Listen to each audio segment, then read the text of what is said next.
This is Chicken of the Woods, and I have been scouring the Northeast and the Midwest, finding cold-adapted and warm-adapted specimens so I could build a repository of genomic stock of Chicken of the Woods, something that I do for fun. The problem is that when you're acquiring these samples and isolating them, you get things like Neurospora crassa, which are very similar to an azenic Chicken of the Woods culture. They both turn orange like this. So how do you know that you have the right stuff? Well, in order to do that, you have to DNA barcode. And this then is my at-home protocol for extracting genomic DNA for DNA barcoding from Chicken of the Woods sample. First, we have to make a lysis buffer. And this lysis buffer is going to allow us to lyse the cells, essentially. We add some salt, some baking soda, mix it up, stir it up to the best of your ability. There's the baking soda there. And then we add a little bit of dish soap.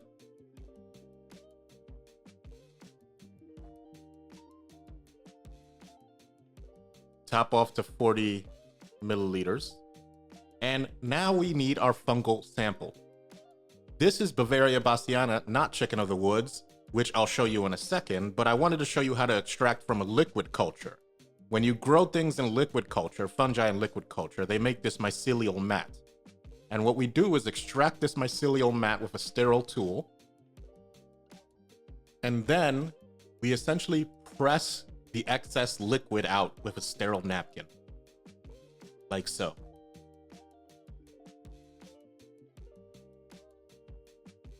Now, this is a prospective, suspected Chicken of the Woods sample, something I isolated from a wild specimen. You pour some sterile water in there. You take a sterile spreader, and you basically scrape the surface of the mycelia.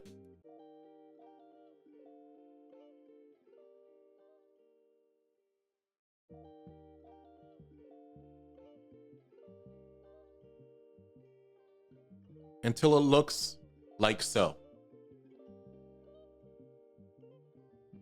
Then you're going to take about a milliliter of the sample and put it into an Eppendorf tube. At this point, you're going to centrifuge it to isolate this DNA pellet. And then you're going to discard the supernatant and you're going to add 500 microliters of your lysis buffer. And at this point, we're going to incubate at 60 degrees C for about an hour.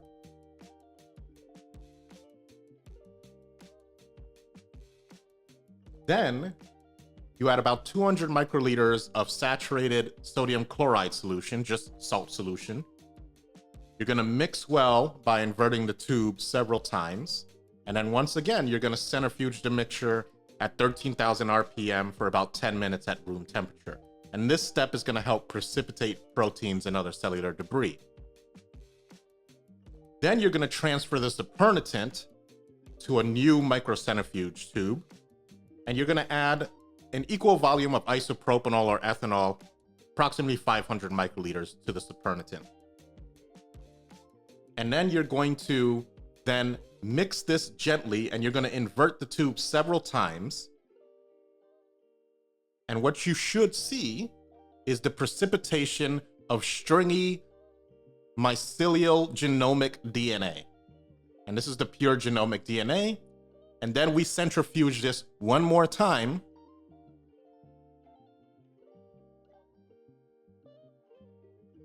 Discard the supernatant once you do that, and you're going to add sterile distilled water, and you're going to incubate it for a couple hours and put it in the freezer for later experimentation. And we're going to do some DNA barcoding. This is the genomic DNA that we hope to use, if it works, to extract some DNA and do some DNA barcoding.